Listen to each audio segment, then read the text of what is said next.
Welcome back to Born to Praise TV channel. We are created to praise and worship God.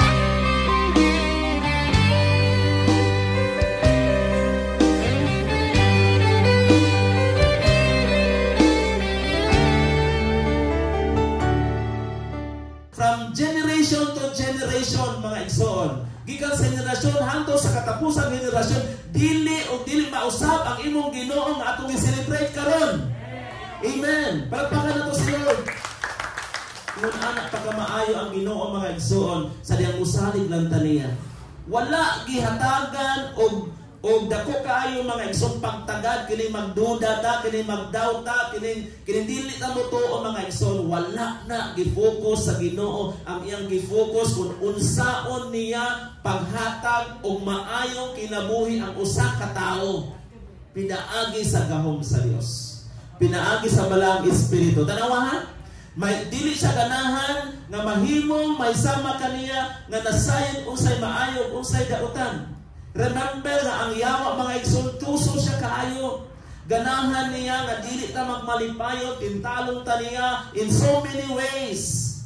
Pero ang Dios is more than that. Kung ang yawa kanunay nanintal nimog nako, pero ang Ginoo kanunay po na siya nag-fill in sa imong mga pagkulang. Nga naman, tungod kay ang ato ang weakness kusog na sa Ginoo. Anus mo musugod or mo effect ang gahom sa Ginoo the moment when you have problem and you have nothing to do with that. Dira mulihok ang gahom sa Dios. Diha mulihok ang gahom sa Ginoo mga igsoon. No matter what, unsa man ang imong sitwasyon sa kinabuhi pinagdaanan, just always gihimo na sa Ginoo mga igsoon para nga you and I will stand sa promise sa Ginoo. Wala na ikanta nga standing on the promises of God. No? Mutindog ta mga igsoon, barugan nato mga saad sa Ginoo. Tungkol ang pulong sa Ginoo mga igsoon, lig-on kaayong atong sukaranan. Hallelujah. Sa mga taong nisalit kaniya, dalay ko na nga itong buhay nga Diyos. Satan in the form of serpent, mga igsoon, mauni sa Genesis chapter 3 verse 5. Sa tanang mananap nga gibuhat sa Ginoong Diyos, ang bitin mao ang labing limbungan. Ingon sila, Year of the Snake daw kuno, karong 2025. Naman kung mga nagkuang-kuan na kato ng mga feng shui, kato mga Chinese, nga ang mga Chinese kuan na sila, create na silang apple nga mura yung apple. Amot usa na katinoon. No? Magama po silang itlog, mura po itlog. Nakita po, ito po kayo kay social po kuno kay ba dita mahilig sa mga ating tangkilikin ang ating produkto ato tas mga imported. Kasagadaran sa mga imported mga fake. Ano man, tungkol kay nakita na to social media mga so wala tayong mga ebidensya pero sa atong panahon karon posible na gyud sa atong panahon karon mo na nga pag maikmat gyud ta be wise as the serpent but be meek as a dove. Mo nag-ingon sa Bible nganong wala pa year of na 6 gisulti na sa pulong sa Ginoo ba nga be wise, no? Pag maikmat sama sa bitin o pag mapaugsanon sama sa salampati. Then gidad-an ingon diri si sa verse 1 sa verse 1 Genesis chapter 3 verse 1 sa tanang mananap nga gibuhat sa Ginoong Dios ang bitin mao ang labing limbungan gipangutana sa bitin ang babayi gidid-an ba daay kamo sa Dios sa pagkaon sa bunga sa tanang kahoy sa tanaman. Verse 2 mitubag ang babayi makakaon kami sa mga bunga sa tanang kahoy sa tanaman gawas sa kahoy nga anaa sa taliwala niini gidid-an kami sa Dios sa pagkaon og bisan gani sa paghikap niining kahoya. Kung supako na mo kini, mamatay kami. Verse 4, miingon ang bitin, dili tinuod nga mamatay kamo. Dili tinuod nga mamatay kamo. Sa ato pa, adunay brainwashing. Giusob, no? Giusob nila, giusob sa yawa mga igsoon gikondisyon sa yawa mga igsoon ang una-una sa tao aron nga dili mo tuo sa Dios. Adunay doubting God's word. Ha? Nganong adunay nag-doubt? Nganong adunay nagduha-duha? Bisan mga Kristohanon mga igsoon nagduha-duha tungod kay dili sila ganahan nga mosalig sa Ginoo. That's because of the effect of the poison nga naa nining kalibutan ng mga igsoon. Hallelujah. Pero ang gusto sa Ginoo nga manimati ra kita sa Dios. Ang Ginoo di man ang umugos, pero it is you will decide. Ikaw mo'y nagdala mga igsoon. As long as na ang word of God will guide, pero ikaw paghihapon ang mo decide. Because we are not made by God as a robot. Wala ta niya gigama sama sa usa ka robot. Naatay free will. Pero remember, ang free will, the question is, ang free will, kung makahata na glorifying sa Ginoo, let's continue, so be it.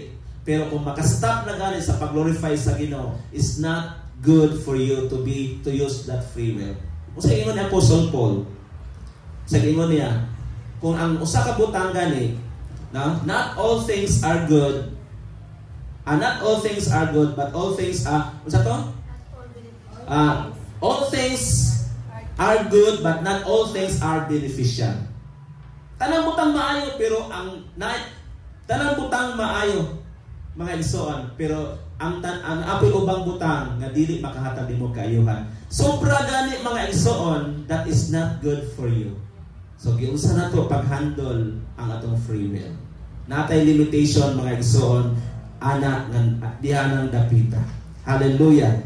So next, ang ikaduha, natuluran ni kabuk ako ang ikuan nga giha sa Luke chapter 2 verse 20. Kani gitawag nato, since nga ni duda tas Ginoo, nagduha-duha ta, wala na ta naghatag og 100% diya sa Ginoo, sama sa nahitabo historically nga nangaruin ang Dios, nangaruin ang mga anak sa Ginoo, but still we have given the chance naa ang Dios mga igsoon nga na siya ministry of reconciliation.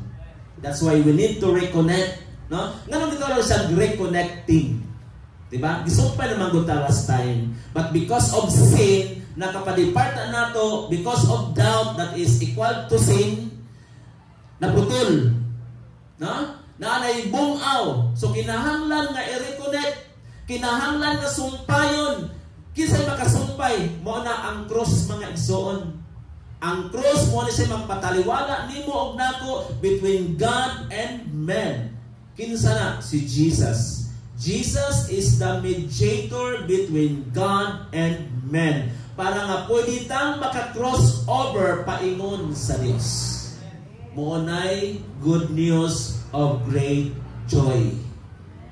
Mauni ang hinungdan nga mag-celebrate tag Pasko because of the joy, because of the reconciliation nga pwedeng makakonect balik diha sa Dios.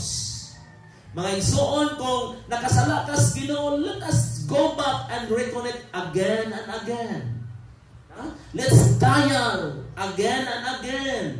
Dial John chapter 3 verse 16. Redial, redial. Always call to the Lord. That's one of the things to be reconnected by God. Reconnecting with God. Then, nganong kinahanglan mo reconnect? Because ang kamatayon mga igsoon niabot sa kinabuhi sa tao.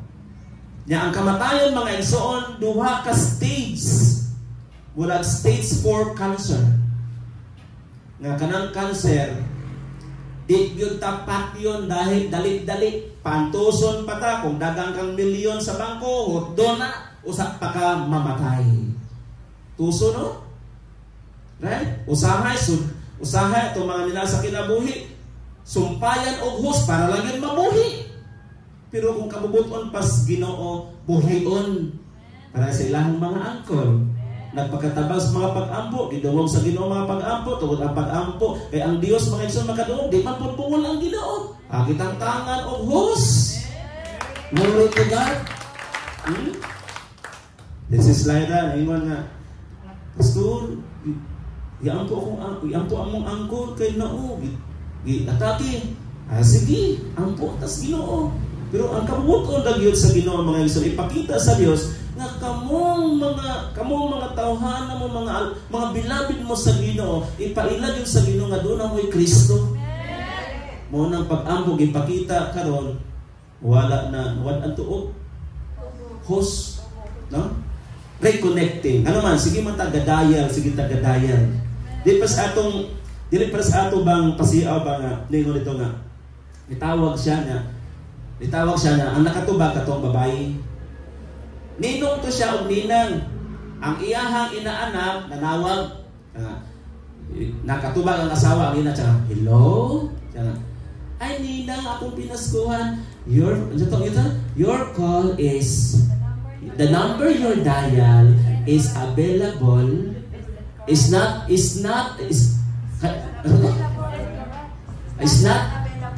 available at this time. Please try again 10 years from now. Dili available. Niya pabalikon pag 10 years from now. My God. No? Kaya nga naman, hadlo ko din makahatag regalo. Pabalikon lang after 10 years, ikaw pang mamatay na nangayong regalo. Oh my God. Huh? The number you have dialed is not available right now. Please try your call 10 years from now. My God. What kind of person are you? No? Pasiaw na siya tinuwa, na siya yung lesson. Ang atong Dios dili ingon anak nga mo reklamo.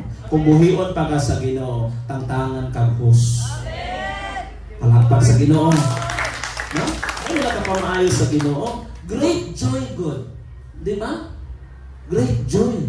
Dalahay ko ng Dios mga igsoon. So ang kamatayon mga igsoon, una nga stage, kaning first stage, kaning spiritual death. Ibutanan na to mga igsoon, kaning stage man God is delikado na kayo ni. Spiritual death, that means nga nahimulag ta sa Dios. Muna tinuod. Ang itong espiritu, karakteristik, timailhan, nga ang usa ka tawo nahimulag sa Dios spiritually. O, ikaw po no, hilantan ka. Ganahan ka mo kaon? Sa unang panahon mga igsoon, kung hilantan ta, mawala ang atong ganas pagkaon. Di ba? O niya, palitan itong mama nga, unsa man imong paborito na ay royal diri o ginang ka, o skalitro pag yun. Nya wala na imong gana ha? Para lagin mo gana imong kaon, para mamotivate kita, mo kaon ta. Unsay ganahan imong kanon humay, kay sa una mais man ang kalanon. Na diri adobo na fried chicken diri nya, di wa mo gana imong kaon. Pero karon mga igsoon, kung di nakaganahan mo kaon, mawala ang imong appetite sa pagkaon. Plus mawala ang imong panimaho, delikado na. Di ba? Wa ka nakasakit og dengue kundi nakasakit ka og coronavirus mo na unang ayaw mo panugilon nga nawad-an mo panimaho, nawad-an mo ganas pagkaon kay na. Kuyaw, itis pa lang mo positive gyud ta. Amen. So, ingon ana pag ang tao gani walay gana, that is death. Dying na siya. Stage 4 cancer. Thanks for watching. Yeah. Please don't forget to subscribe, like, and share.